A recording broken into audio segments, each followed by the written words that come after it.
Puji Tuhan. Silakan duduk Bapak Ibu.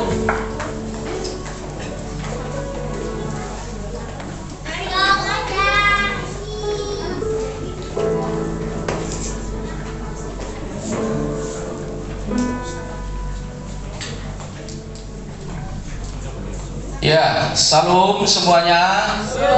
Bagaimana kabarnya? Luar biasa, Tuhan Yesus baik, amin. Yang mengalami kebaikan Tuhan coba lambaikan tangan kita ya. Puji Tuhan, puji Tuhan, puji Tuhan. Haleluya. Baik, Bapak Ibu, saudaraku yang dikasih Tuhan, saya berharap lewat ibadah kebangkitan Tuhan Yesus ini membawa saudara dan saya yaitu mengalami pertumbuhan ya, mengalami kemajuan iman, perjalanan kita dalam mengiring Tuhan biarlah kita semakin luar biasa dalam Tuhan, yaitu hidup kita semakin menyukakan hati Tuhan, sehingga lewat saudara dan saya nama Tuhan dipermuliakan. Puji Tuhan. Nah, hari ini saudara kita akan merenungkan tema kita, yaitu kubur kosong membuktikan Tuhan Yesus hidup. Amin. Ya, kubur kosong membuktikan Tuhan Yesus hidup, dan biarlah lewat salib Kristus itu mengubah hidup kita, saudara. Ya, sehingga hidup saudara dan saya sungguh-sungguh diubahkan ya, manusia baru semakin bertumbuh ya, manusia lama benar-benar sudah dikuburkan sehingga kebangkitan Yesus mengubah hidup saudara dan saya.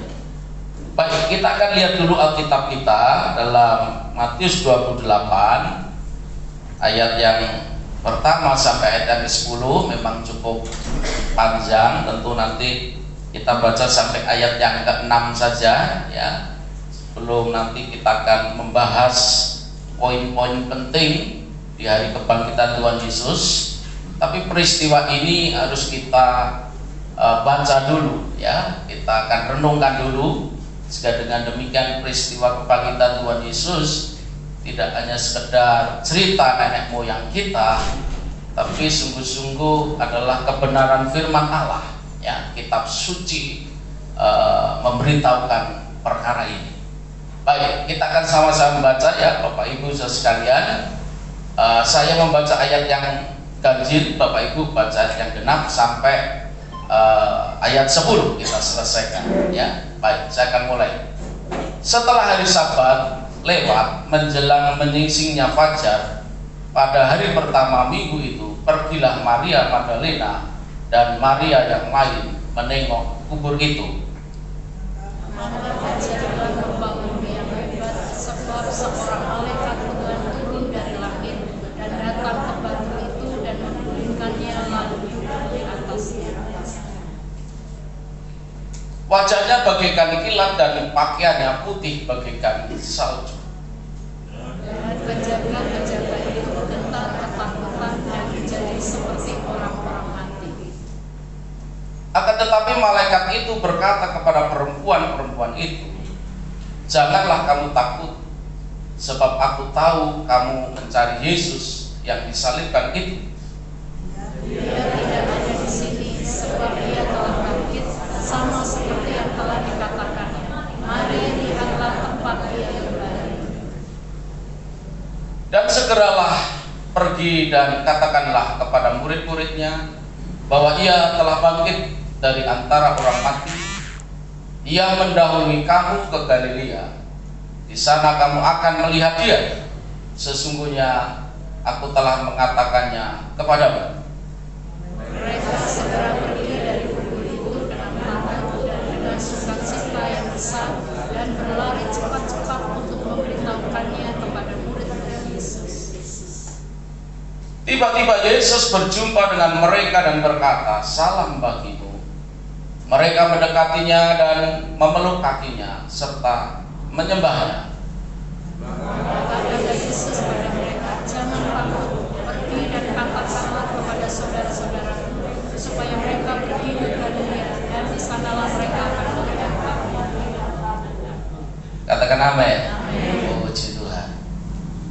Nah, saudara, inilah satu peristiwa kebangkitan Tuhan Yesus, dan itu disaksikan oleh murid-murid Tuhan Yesus, yaitu perempuan-perempuan ya, yang pagi-pagi datang ke kubur Yesus. Dalam bacaan kita, dalam ayat yang ke-4 di sana diberitahukan kepada kita bagaimana yaitu kubur itu telah kosong. Ya, kubur itu telah kosong, saudara-saudara. Dan penjaga-penjaga itu gentar, ketakutan, dan menjadi seperti orang mati. Ya, saudara-saudara, ketika kubur itu telah kosong, penjaga-penjaga itu ketakutan, saudara-saudara. Ya, tentu ketakutan kenapa? Ya, ketakutan karena dia diberikan amanat untuk menjaga kubur Yesus. Ya, jangan sampai ada orang yang mencurinya. Ya, saudara juga. Sehingga mereka takut. Tapi saudara-saudara, dalam ayat yang kelima, coba kita lihat ayat yang kelima di sana. Akan tetapi malaikat itu berkata kepada perempuan-perempuan itu, janganlah kamu takut, sebab aku tahu kamu mencari Yesus yang disalibkan itu. Ayat 6 dikatakan di sana, ayat 6, saudaraku, ia tidak ada di sini. Dengar baik-baik. Ya, ia tidak ada di sini, sebab ia telah bangkit, sama seperti yang telah dikatakan. Mari lihatlah tempat ia berbaring. Saudara-saudara, ternyata juga termasuk murid-murid juga takut melihat tempat kubur itu kosong. Dan dalam ketakutan itu, saudara-saudara, malaikat Tuhan dikatakan yang berpakaian putih ya berkata kepada perempuan-perempuan itu, termasuk kepada penjaga-penjaga itu. Malaikat itu berkata, ia tidak ada di sini, sebab ia telah bangkit, sama yang seperti yang telah dikatakannya. Mari lihatlah tempat ia berbaring. Tempat itu kosong. Kubur Yesus kosong, membuktikan dia hidup, dia bangkit, dia naik ke surga. Saudara-saudara yang Tuhan, inilah keyakinan kita, inilah iman kita, bahwa saudara dan saya punya Tuhan, yaitu Tuhan yang berkuasa. Dia bangkit dari antara orang mati. Nah, oleh karena itu saudara yang Tuhan, kebangkitan Tuhan Yesus membuktikan dia berkuasa atas kuasa dosa dan maut. Kebangkitan Tuhan Yesus membuktikan dia berkuasa atas kuasa dosa dan maut. Kuasa iblis dikalahkan. Kemenangan Tuhan diberikan, disediakan untuk orang-orang yang percaya. Jadi kemenangan Tuhan diberikan kepada orang-orang yang percaya. Saudara-saudara, ketika kita diberikan kemenangan dari Tuhan, maka Tuhan mau supaya kita menjadi berkat bagi pekerjaan Tuhan, juga sesama kita. Kemenangan Tuhan, kebangkitan Tuhan dimungkinkan untuk kita, dimampukan untuk saudara dan saya, yaitu bisa menjadi berkat. Dalam tema bulan ini kita menjadi berkat bagi Tuhan, bagi pekerjaan Tuhan, bagi sesama. Itulah kuasa kebangkitan Tuhan Yesus, berikan spirit, roh untuk kita ini terus setia dan taat melayani Dia. Yang kuasa kebangkitan itu mengubah hati kita, mengubah pikiran kita, bahwa saudara dan saya punya Allah yang hidup, punya Allah yang berkuasa. Tadi kita sudah menyanyi bilurnya memberikan kesembuhan buat kita. Kuasanya memulihkan kehidupan kita. Ketika kita percaya akan kuasa kebangkitan Tuhan Yesus, maka kuasa kebangkitan Tuhan Yesus yang hari ini kita rayakan, saudara, ini sungguh-sungguh membangkitkan jiwa kita untuk kita benar-benar meyakini bahwa kuasa Allah mampu, sanggup mengerjakan sesuatu di dalam kehidupan kita. Nah, untuk itulah saudara, dua perkara penting yang harus kita pahami di hari kebangkitan Tuhan Yesus ini. Perkara yang penting yang harus kita pelajari, yang harus kita hayati hari ini adalah yang pertama, di dalam kebangkitan Tuhan Yesus itu ada pengharapan. Di dalam kebangkitan Tuhan Yesus ada pengharapan. Saudara pilih Tuhan, Rasul Paulus berkata dalam Kisah pasal 4 ayat 33 di sana, memberitahukan kepada kita dengan kuasa yang besar rasul-rasul memberi kesaksian tentang kebangkitan Tuhan Yesus, dan mereka semua hidup dalam kasih karunia yang berlimpah-limpah. Saudaraku yang dikasihi Tuhan, kuasa kebangkitan Tuhan Yesus memberikan pengharapan kepada kita. Jangan ada yang ragu-ragu, ya. Jangan ada yang yaitu bimbang. Mungkin engkau menghadapi jalan buntu, mungkin engkau menghadapi persoalan kanan kiri muka belakang, mungkin jalannya tertutup, seolah-olah problem masalahku tidak ada jalan keluarnya. Tapi hari ini saya beritahukan kepada saudara sekalian bahwa kebangkitan Yesus ada pengharapan dalam hidup kita. Dan Alkitab memberitahukan kepada kita pengharapan di dalam Tuhan itu tidak pernah mengecewakan. Ketika kita meyakini, ketika kita mempercayai kebangkitan Yesus, maka engkau akan mendapatkan pengharapan. Pengharapan di dalam Tuhan itu tidak pernah mengecewakan. Firman Tuhan ya dan amin. Apa yang dikatakan, apa yang difirmankan pasti terjadi. Nabi Yesaya berkata, firman Tuhan tidak akan pernah kembali dengan gagal, tidak akan pernah kembali dengan sia-sia.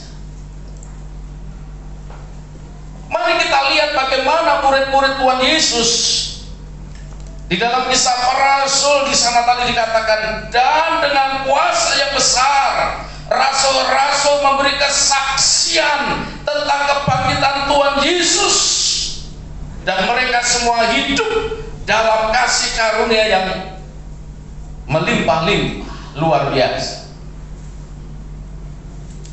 Murid-murid Tuhan Yesus yaitu bersaksi tentang kebangkitan Tuhan Yesus. Dia menceritakan kepada banyak orang bahwa Tuhan Yesus tidak mati selesai, tapi Tuhan Yesus mati tapi dia juga bangkit, dia naik ke surga. Saudara yang dikasihi Tuhan, murid-murid dengan semangat ya memberitahukan kepada banyak orang yaitu bahwa Tuhan Yesus bangkit dari antara orang mati, dan itu membuat mereka mengalami kasih karunia yang melimpah-limpah.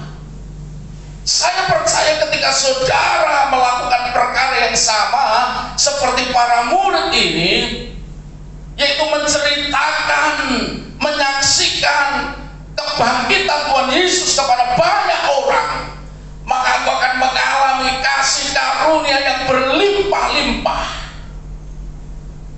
hidupmu akan dilawat oleh Tuhan.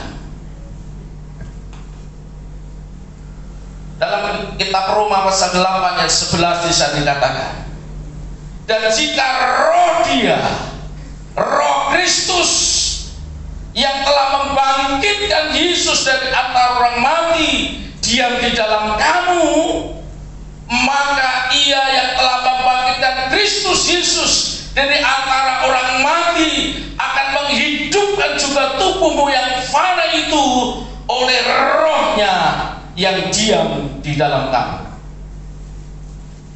Saudaraku yang dikasihi Tuhan, kuasa kebangkitan Tuhan Yesus akan menghidupkan kehidupan kita,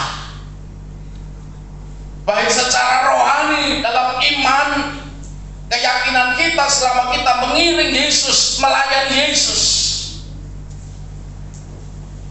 Kuasa kebangkitan Tuhan Yesus yang diam dalam diri saudara dan saya itu akan membangkitkan semangat kita untuk kita boleh menyaksikan kuasa kebangkitan Yesus itu.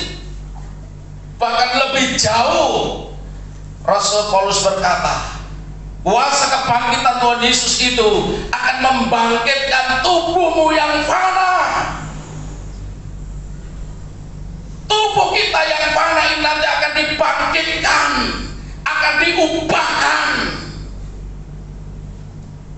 Yang sudah mendahului kita, yang sudah mati, mereka akan dibangkitkan. Saudara dan saya yang sedang menanti, yaitu kedatangan Kristus Yesus kali yang kedua, kita akan diubahkan dan kita akan memakai tubuh kemuliaan. Saudara Yesus Tuhan, itulah kuasa kebangkitan Yesus, di mana Bapa membangkitkan Yesus dari antara orang mati. Maka kuasa kebangkitan yang sama itu, Rasul Paulus berkata, juga akan membangkitkan kita. Oleh karena itu ada pengharapan di dalam Tuhan. Persoalan-persoalan masalah hidup kita yang kita alami, saudara dan Tuhan, Tuhan tidak pernah membiarkan kita sendirian untuk menanggungnya. Dia Tuhan mengerti, Dia Tuhan tahu cerita tangis kita, penderitaan kita, kesusahan kita, kesulitan kita. Tuhan tidak pernah tinggalkan kita sendirian. Di dalam Tuhan ada pengharapan. Tuhan menolong. Tidak selamanya, yaitu langit itu kelabu. Saudara mengasihi Tuhan, ada pengharapan, ada sukacita yang besar, ada pertolongan Tuhan, ada mukjizat Tuhan ketika kita percaya di dalam kuasa kebangkitan Tuhan Yesus itu. Maka saudara dan saya harus sungguh-sungguh, yaitu menghayati, merenungkan dengan baik. Bahkan kita masuk di dalam sebuah kedalaman iman yang seringkali saya sebut perjalanan spiritual kita bersama dengan Tuhan. Itu harus mengalami kedalaman, dan itulah yang akan mengubah kehidupan kita ini, sehingga tidak ada anak-anak Tuhan yang frustasi, yang stres, yang putus asa. Saudara dan Tuhan, biarlah pengalaman Yudas Iskariot menjadi pelajaran kita. Tidak ada yang mencontohnya, tapi biarlah saudara dan saya, yaitu mencontoh Tuhan Yesus, setia dan taat sampai mati. Saudaraku yang dikasihi Tuhan, bagian yang kedua yang perlu kita pahami dalam kebangkitan Tuhan Yesus, yang kedua, kebangkitan Kristus memberi spirit roh untuk menjadi berkat bagi pekerjaan Tuhan dan sesama. Kebangkitan Kristus memberi spirit roh untuk kita menjadi berkat bagi pekerjaan Tuhan dan sesama. Spirit ini tidak boleh hilang, saudara. Semangat ini tidak boleh padam, karena Tuhan mau pakai hidup kita. Jumat kemarin saya berkata bahwa tujuan Tuhan memanggil, memilih, menyelamatkan saudara dan saya adalah untuk kita menjadi kesaksian. Maka spirit roh harus melekat dalam diri kita. Kemana kita pergi, kemana kita melangkah, apapun kita lakukan, apapun yang kita kerjakan, biarlah spirit roh itu ada dalam hidup kita. Sehingga apa yang dikatakan oleh Rasul Paulus, biarlah segala sesuatu yang kamu lakukan, segala sesuatu yang kamu perbuatlah, lakukanlah seperti untuk Tuhan. Sebab Tuhan mau supaya kita ini menjadi kepanjangan tangan Tuhan, untuk kita belum menjadi berkat, menjadi kesaksian. Bagaimana Tuhan Yesus berkata, yaitu Dia, Yesus, yang diurapi oleh Roh Kudus, Dia berjalan berkeliling dari desa ke desa, dari kota ke kota. Dikatakan Dia memberitakan Injil Kerajaan Allah. Dia menyembuhkan orang sakit. Yesus menolong orang yang susah, orang-orang yang teraniaya, orang-orang yang tertindas, orang-orang miskin. Itu menjadi satu visi, menjadi satu tujuan daripada Tuhan Yesus. Saudara dan saya harus punya pikiran, perasaan, kehendak yang sama seperti Tuhan Yesus. Spirit ini tidak boleh hilang dari gereja, untuk kita boleh menjadi berkat bagi Tuhan dan bagi sesama. Bukankah Tuhan Yesus memberikan perintah kepada kita, kasihlah Tuhan Allahmu dengan segenap hatimu, dengan segenap jiwamu, dengan segenap akal budimu, dan dengan segenap kekuatanmu. Ini adalah spirit yang harus kita pertahankan, untuk kita terus mengasihi Tuhan, mencintai Tuhan, dan kita berkata, I love you Jesus. Kita mau selalu berkata, I love you Jesus. Aku cinta padamu, aku mengasihi engkau. Dan yang kedua, spirit yang berikutnya, supaya kita menjadi berkat bagi sesama. Sebab hukum yang kedua dikatakan di sana, kasihlah sesamamu manusia seperti dirimu sendiri. Itulah salib Kristus, hubungan vertikal dan hubungan horizontal, ke atas juga ke samping. Itulah salib Kristus. Mungkin saya bertanya, ada di antara kita di rumahnya yang belum punya salib? Sekalipun itu simbol. Kalau ada yang belum punya, nanti akan saya kasih. Ya, coba yang belum punya berapa? Oh, Bapak ya? Oke. Satu, ada lagi. Ya, jangan sampai tidak ada tanda salib, saudaraku. Sekalipun itu simbol ya. Di mana? Oh, jangan 3 kebanyakan ya. 1 saja ya. Iya, kalau 3 nanti kepanasan ya. 1 saja cukup, dan itu dihayati. Ya. Kemarin ada orang datang nawari salib, saudara. Ya. Ya, harganya 25.000, tapi buat saudara yang tidak punya, tidak beli. Kita kasih, gereja kasih, karena penting. Tapi benar-benar yang tidak punya, ya. Biasanya malu-malu. Ya, nanti kalau yang ini WA saja ya, saudara. Tapi kalau yang sudah punya ya tidak usah kebanyakan, nanti jadi gimana gitu ya kan. Salibnya bagus. Ada contohnya di tas. Nah, coba istri saya kasih contoh dulu. Diangkat saja dari situ. Ini contohnya, nanti dipasang saudaraku. Ya, sekalipun itu simbol tapi penting ya buat kita, bukan untuk nakut-nakuti setan, ya. Ya, bukan untuk menakut-nakuti setan, tapi saudara Tuhan, biarlah lewat salib itu mengingatkan saudara dan saya. Ya, oke.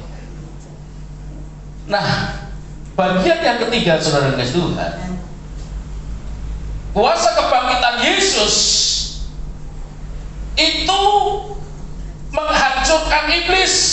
Iblis dihancurkan, iblis dikalahkan, kuasa iblis dipatahkan. Artinya apa? Iblis tidak berkuasa lagi. Amin. Karena sudah dihancurkan kuasa iblis. Kuasa iblis sudah dipatahkan. Kuasa iblis sudah apa, saudaraku? Dikalahkan. Seringkali kan kita nyanyi haleluya, terus kibarkanlah panjinya, Yesus Raja segala raja. Yuk kita bagi berdiri lama tak nyanyi ini. Kita nyanyikan ini haleluya, kibarkan, yes, Yesus lebih dari pemenang. Haleluya, haleluya, kibarkanlah panjinya, Yesus Raja segala raja.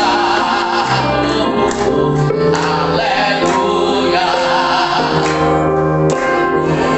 gerejanya kita lebih dari pemenang. Sekali lagi haleluya, haleluya, kibarkanlah panjinya, Yesus Raja segala raja.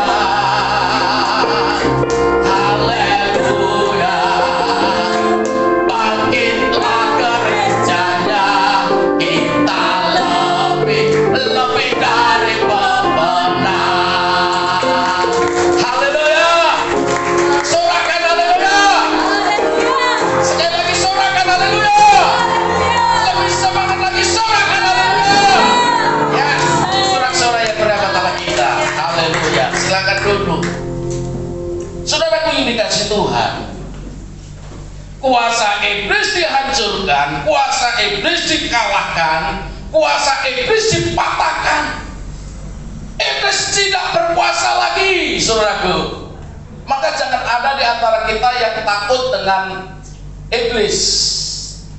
Ya, jangan ada yang takut dengan setan. Nah, maka tadi saya berkata, yang tidak punya salib, saya kasih salib, saudara. Ya, paling tidak itu mengingatkan kepada saudara bahwa di salib Kristus ada kuasa. Amin. Ya, ada kuasa yang menghancurkan iblis. Ya, ada kuasa yang menghancurkan jin. Saudara, jinnya takut dengan salib Kristus. Nah, oleh karena itu saudara Tuhan, Rasul Paulus berkata dalam 1 Korintus 15 di sana, hai maut, di manakah kemenanganmu? Hai maut, di manakah sengatmu? Sengat maut ialah dosa, dan kuasa dosa ialah hukum Taurat. Tetapi syukur kepada Allah yang telah memberikan kepada kita kemenangan oleh Yesus Kristus Tuhan kita. Haleluya. Kuasa maut sudah dikalahkan, dihancurkan. Dikatakan kuasa maut itu adalah kuasa dosa. Saudara-saudara, kuasa maut itu adalah kuasa iblis, kuasa roh jahat sudah dikalahkan.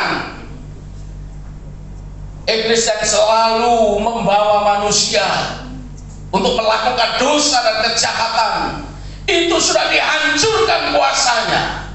Maka saudara dan saya sudah mengalami kemenangan di dalam Yesus Kristus Tuhan.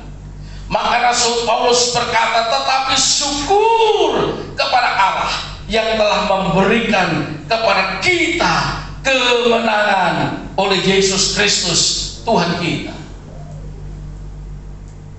Tuhan sudah memberikan kemenangan.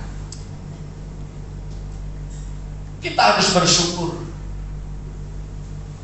Saudara dan Tuhan, jangan ada lagi yaitu yang takut. Ya. Jangan ada lagi di antara kita yang putus asa. Tuhan sudah memberikan kemenangan kepada kita. Ya, kemenangan ada di hidup kita. Saudaraku yang Tuhan, maka kita harus perkatakan perkataan firman di dalam mulut kita dan hati kita sampai telinga kita sendiri mendengar.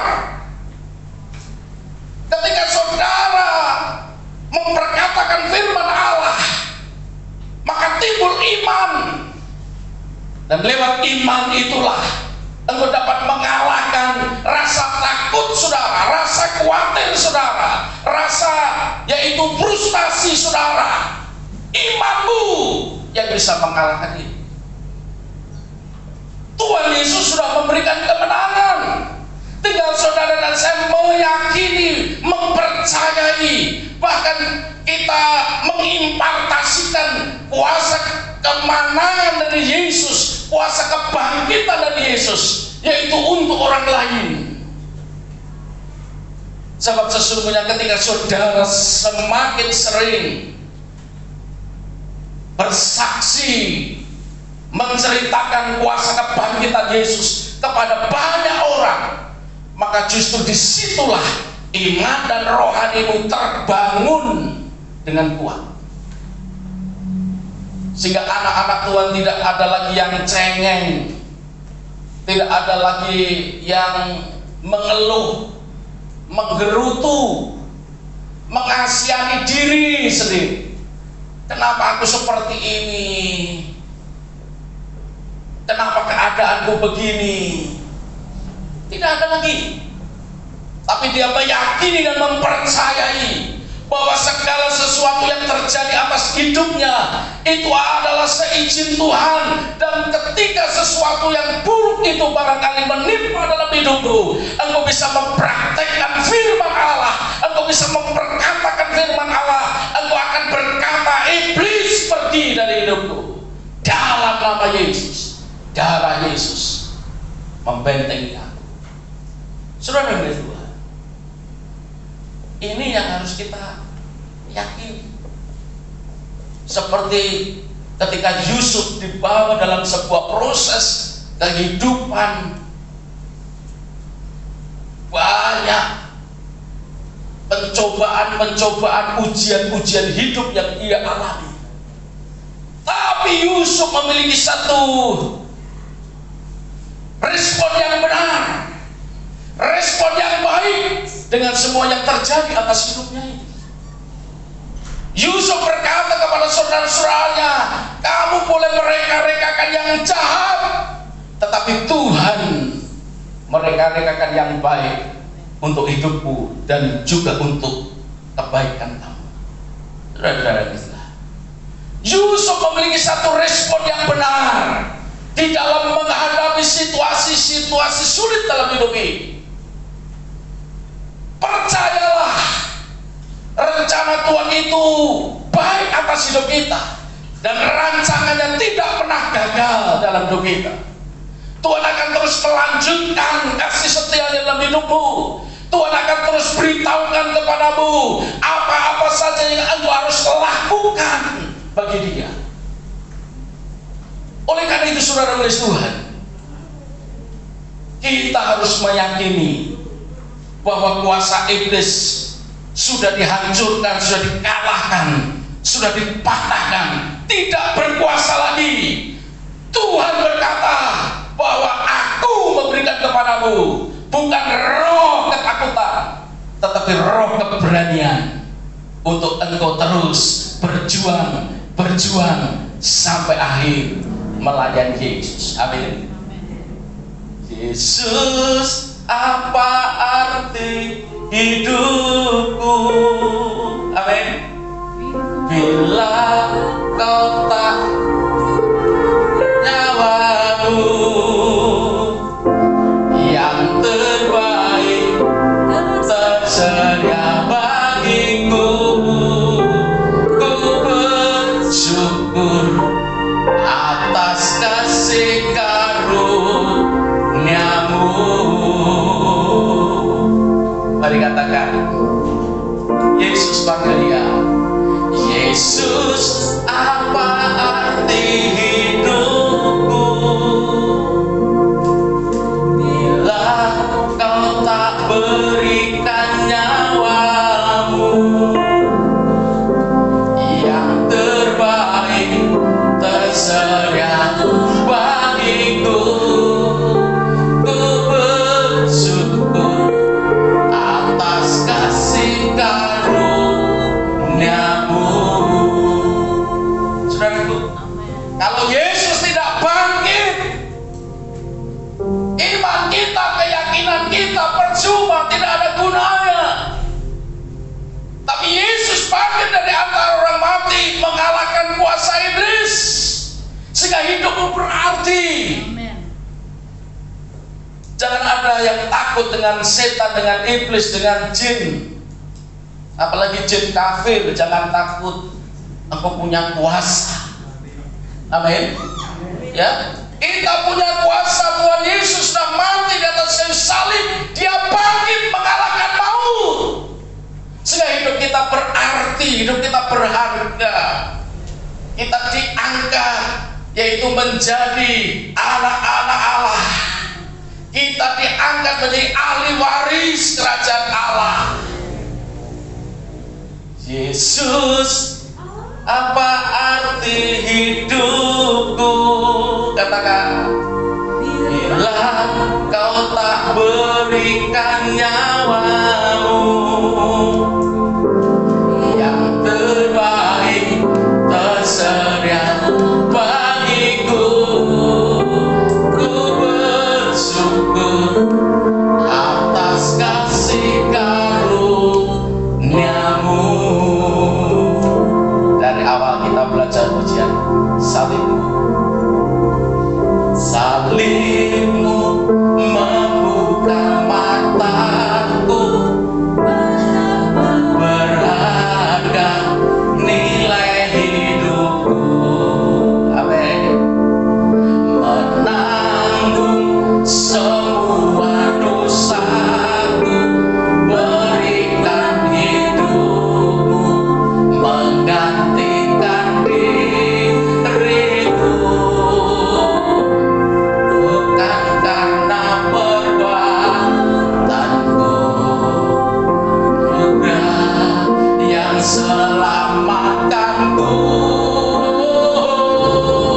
Yesus, apa arti hidupku bila kau tak berikan nyawamu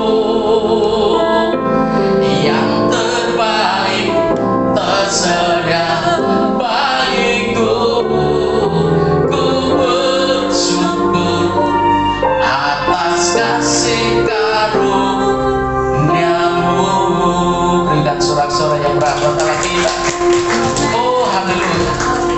Hidup kita berarti, kita berkemenangan, karena Yesus sudah membayar lunas di atas kayu salib. Oleh karena itu, saudaraku yang dikasihi Tuhan, biarlah kita sungguh-sungguh meyakini ini. Rasul Paulus berkata, karena kita tahu bahwa Kristus sesudah ia bangkit dari antara orang mati, tidak mati lagi. Dengar baik-baik, maut tidak berkuasa lagi atas dia, sebab kematiannya adalah kematian terhadap dosa, satu kali dan untuk selama-lamanya. Dan kehidupannya, dengar baik-baik, kehidupannya adalah kehidupan bagi Allah. Demikiannya hendaknya kamu memandangnya, bahwa kamu telah mati bagi dosa, tetapi kamu hidup bagi Allah dalam Kristus Yesus. Iya, di sana terlambat ya. Oke, nanti ngikutin saja. Nah, jadi saudara kasih Tuhan, kuasa kebangkitan Tuhan Yesus mengalahkan maut. Kita mengalami kemenangan. Kita mengalami pertolongan dan mujizat dari Tuhan. Kuasa kebangkitannya memberi kepada kita bahwa kemenangan dari Tuhan Dia berikan, Dia sediakan kepada kita. Maka poin yang terakhir, poin yang keempat, saudara kasih Tuhan, adalah ada kemenangan di dalam kebangkitan Tuhan Yesus. Ada kemenangan di dalam kebangkitan Tuhan Yesus. Apa janji kemenangan dari Tuhan Yesus? Janji kemenangan dari Tuhan Yesus adalah dikatakan dalam kitab Wahyu pasal 2 ayat yang ke-7 di sana. Wahyu pasal 2 ayat yang ke-7, siapa bertelinga hendaklah ia mendengar apa yang dikatakan Roh kepada jemaat-jemaat. Barang siapa menang, dia akan kuberi makan dari pohon kehidupan yang ada di taman Firdaus Allah. Barang siapa yang menang, mengalami kuasa kebangkitan, kemenangan dari Kristus Yesus, Tuhan berkata, Dia akan memberikan, yaitu pohon kehidupan yang ada di taman Firdaus Allah. Barang siapa yang menang, ia akan melakukan pekerjaanku sampai kesudahannya. Kepadanya akan kuberikan kuasa atas bangsa-bangsa. Ya, jadi siapa yang menang, dikatakan di sana akan diberikan karunia, yaitu kuasa untuk memerintah bangsa-bangsa. Wahyu 2 ayat yang ke-26 di sana. Saudara-saudara kasih Tuhan, biarlah kemenangan yang Tuhan Yesus sudah lakukan atas kita itu juga mendorong untuk saudara dan saya juga menang dalam peperangan menjalani kehidupan ini. Hidup yang penuh dengan perjuangan, hidup yang penuh dengan tantangan. Saudara dan saya, biarlah kita menjadi orang-orang yang menang, bukan orang-orang yang gagal. Sehingga dengan demikian kita akan diberikan kuasa oleh Allah, di mana kita Wahyu memberitahukan kepada kita, kita akan diberikan makan dari pohon kehidupan yang ada di taman Firdaus Allah. Kita akan diberikan yaitu kuasa oleh Tuhan untuk kita boleh memerintah atas bangsa-bangsa. Dan yang terakhir Tuhan berkata, barang siapa yang menang, akan kujadikan soko guru di bait Allah. Wahyu 3 ayat 12. Barang siapa menang, ia akan kujadikan soko guru di dalam bait suci Allahku, dan ia tidak akan keluar lagi dari situ. Dan padanya akan kutuliskan nama Allahku, nama kota Allahku, yaitu Yerusalem baru yang turun dari surga, dari Allahku, dan namaku yang baru. Barang siapa menang, ia akan kududukkan bersama-sama dengan aku di atas tahtaku, sebagaimana aku pun telah menang dan duduk bersama-sama dengan Bapakku di atas tahtanya. Luar biasa. Wahyu 3:21 memberitahukan kepada kita, ada banyak perkara, ada banyak hal, janji-janji Tuhan untuk setiap kita orang-orang yang menang. Oleh karena itu saudara yang dikasihi Tuhan, ayo kita terus berjuang mempertahankan iman dan keyakinan kita. Jangan ada yang berhenti di tengah jalan. Jangan ada yang mundur. Jangan ada yang tersesat, saudara-saudara yang dikasihi Tuhan. Tapi biarlah saudara adalah menjadi domba-domba Allah, bukan domba-domba yang tersesat. Tapi biarlah kita adalah domba-domba yang mendengar suara gembala, Gembala agung kita Tuhan Yesus. Sebab ketika saudara dan saya menang di dalam iman dan keyakinan kita kepada Tuhan Yesus, Tuhan berkata, aku akan mendudukkan kamu bersama-sama dengan Bapakku di atas tatanya. Barang siapa menang, ia akan kududukkan bersama-sama dengan aku di atas tataku, sebagaimana aku pun telah menang dan duduk bersama-sama dengan Bapakku di atas tatanya. Saudara-saudara, artinya pengabdian kita selama ini mengiring Yesus tidak pernah sia-sia. Saudara dan saya yang dengan giat, dengan setia melakukan perintah-perintah Tuhan, Tuhan menyediakan kehidupan kekal. Oleh karena itu kuasa kebangkitan Yesus Kristus hari ini biarlah mendorong kita kembali untuk kita boleh semakin giat dalam Tuhan, dalam melayani Tuhan.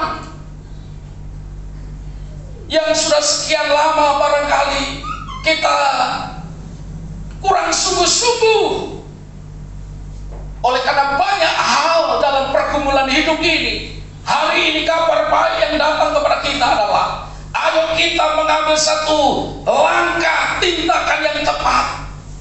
Aku mau setia kepada Tuhan sampai garis akhir, sampai aku menang. Biarlah kuasa kebangkitan Tuhan Yesus hari ini, yaitu memberikan kemenangan atas kita, sehingga janji-janji Allah tentang kemenangan kita akan dapat, kita akan peroleh. Saudaraku yang dikasihi Tuhan, oleh karena itu kita harus semakin menyadari betapa pentingnya kita hidup bersama dengan Yesus. Tanpa Yesus kita tidak dapat berbuat apa-apa. Tanpa Yesus kita akan gagal. Tanpa Yesus kita akan jatuh. Oleh karena itu saudaraku, biarlah setiap saat, setiap waktu kita harus sungguh-sungguh melibatkan Tuhan Yesus dalam kehidupan kita. Berdoa, lakukan firman Allah.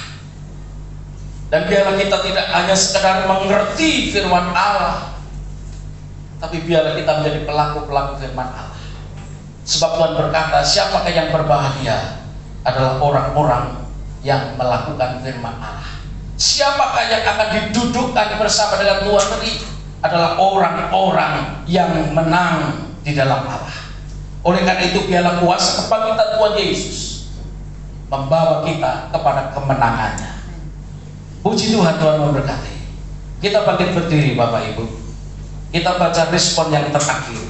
Biarlah pemain musik bisa siapkan diri, dan kita akan baca respon kita untuk menanggapi kebangkitan Tuhan Yesus, kebenaran firman Allah yang kita pelajari hari ini. Kita baca sama-sama 1 Petrus pasal 5 ayat yang ke-8. 3, 2, 1. Sadarlah dan berjaga-jagalah, lawanmu si iblis berjalan keliling sama seperti singa yang mengaum-ngaum dan mencari orang yang dapat ditelannya. Karena itu tunduklah kepada Allah dan lawanlah iblis, maka ia akan lari daripadamu. Amin. Iblis akan lari daripadamu. Jangan ada yang takut. Yang penting kita sekarang sadar dan berjaga-jaga. Karena sekalipun iblis itu sudah tidak punya kuasa, sudah ompong, sudah Tuhan, tapi dia licik. Ya, iblis itu licik. Ya, iblis itu selalu menipu. Ya, dia tidak menggigit tapi sekarang menipu. Ya, iblis itu maunya manusia itu binasa. Ya, oleh karena itu kita harus sadar dan berjaga-jaga melawan kelicikan iblis yang seringkali menghasut pikiran kita.